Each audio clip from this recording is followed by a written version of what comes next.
Hindi nakaligtas sa mga mata at kuko ng masasamang tao ang isang PWD na dalaga sa Palawan. Sa kabila ng kanyang kapansanan, ay nagawa siyang biktimahin ng 2 taong dapat sana ay mas alam ang tama at mali. Usap-usapan ngayon ang sinapit ng 22 years old na dalaga sa kamay ng 2 lalaking nasa edad 41 at 49.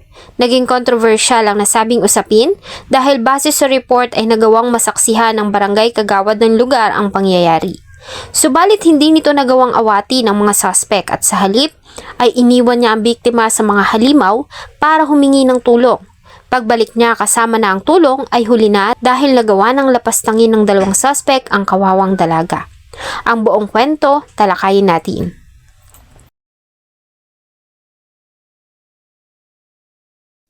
Bago ko po simulan ang ating story, sa mga bago po sa channel ko, please hit the subscribe button at pakipindot na rin po ang notification bell para ma-notify kayo pag may bago tayong upload na videos. Siya si Rose, di niya tunay na pangalan. 22 years old na siya at may problema sa pag-iisip. Kaya naman ang bumuo ng pamilya ang kanyang mga kapatid ay naiwan si Rose sa pangangalaga ng kanyang ina.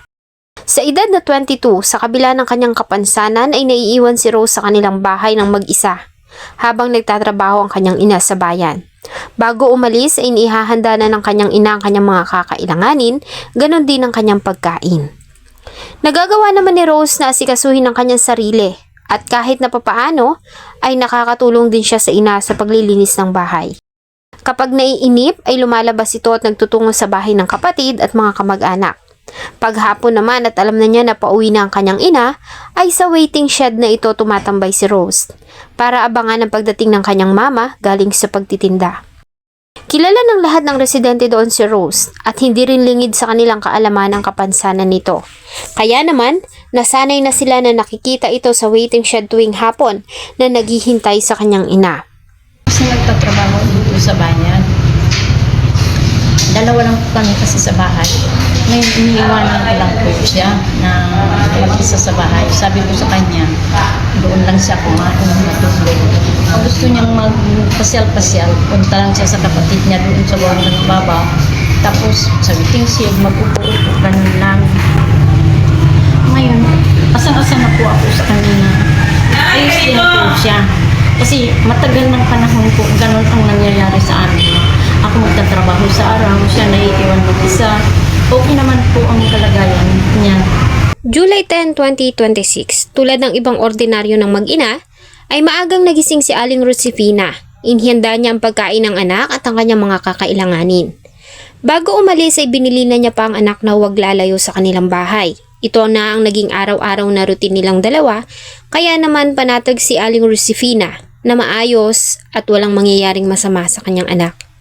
Pagdating ng hapon, habang abala pa rin sa kanyang trabaho, ay nakatanggap siya ng tawag mula sa kanilang barangay officials.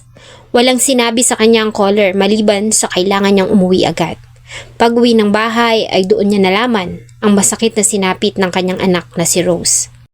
Ngayon po nung time na yun, nung araw ng Biyernes na yun, tinawagan na lang po ako bandang alas 5 ng mga kagawad po ng barangay namin. Hindi nga po nila ako binigla na pinaalam agad kung anong nangyari. Ang sabi, basta umuwi ako, na kailangan makarating agad ako sa ano. Ayon sa ulat, bandang alas 4 ng hapon, ay nakita si Rose na nakatambay sa waiting shed kung saan naman umiinom ang 2 lalaki. Maya-maya pa ay bigla na lamang nawala ang 2, pati na ang dalagang si Rose. Nang oras na yon ay nasa kaniyang bahay naman ang kagawad ng barangay na si Kagawad Medalya.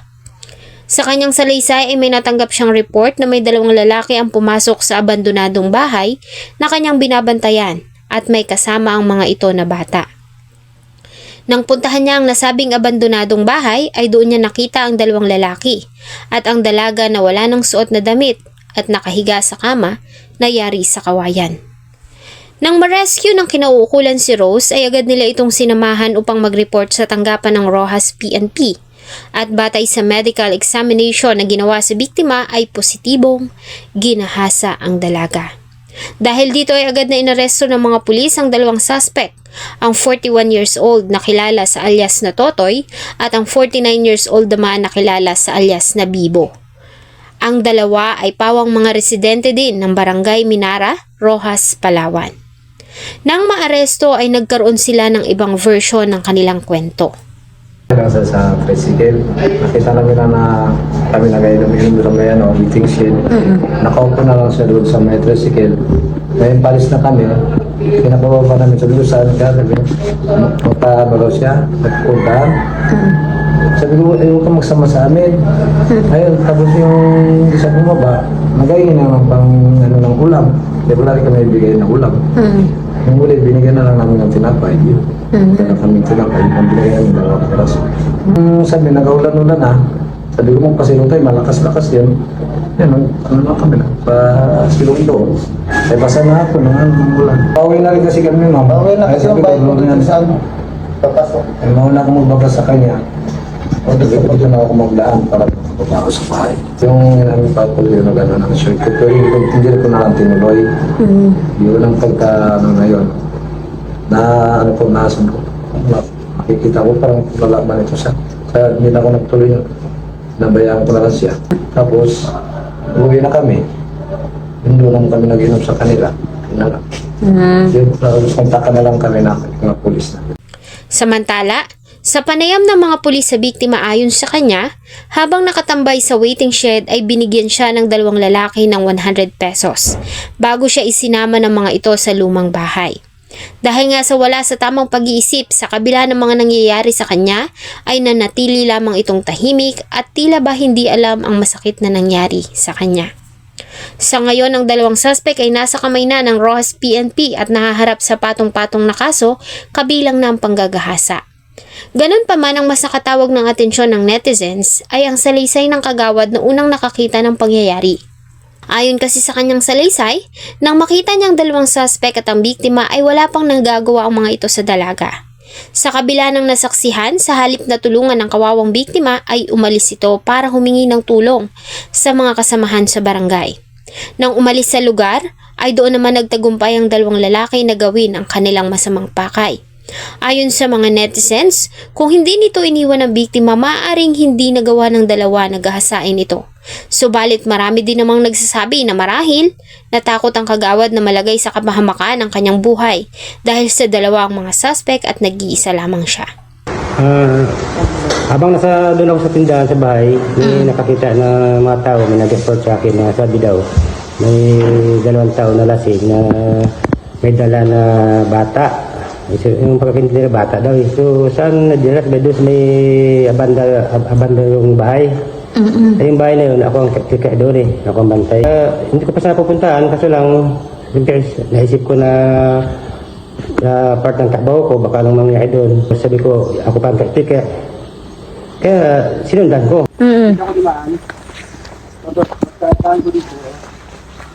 Nagsilip na ako dito. Nagsilip na ako dito.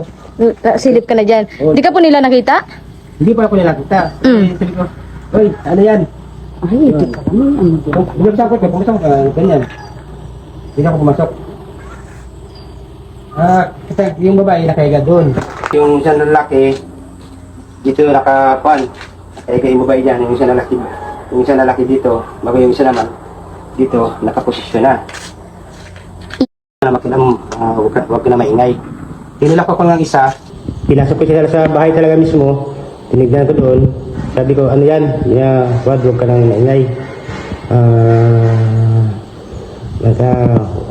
Lumabas ka na lang. Kaya, pero habang pumapasok ako, nakangiti ako. Sabi ko, abi, tingnan naman natin. Kasi pa, hindi naman nalata. Kasi dalawa sila, isa lang ako. Nalasing pa. Tingnan ko, nakita ko yun. Tapos bumalik ako, nakita ko na yung bata na yun. Napaisip ako kung i-report ko hindi. Sabi ko, baka ako lang mangyari pag hindi ko i-report sa barangay. Akong babalikan. Kaya pumunta ko kay Kapitan. Pumunta ko sa mga kasama ko na responde nila. Hindi Kapitan, balikan namin. Kuha namin yung bata. I-safe. Kasi yun na nga. Ano po sa inyong palagay? Iwan po ang inyong opinion sa atin pong comment section. Thank you so much po and see you on my next video.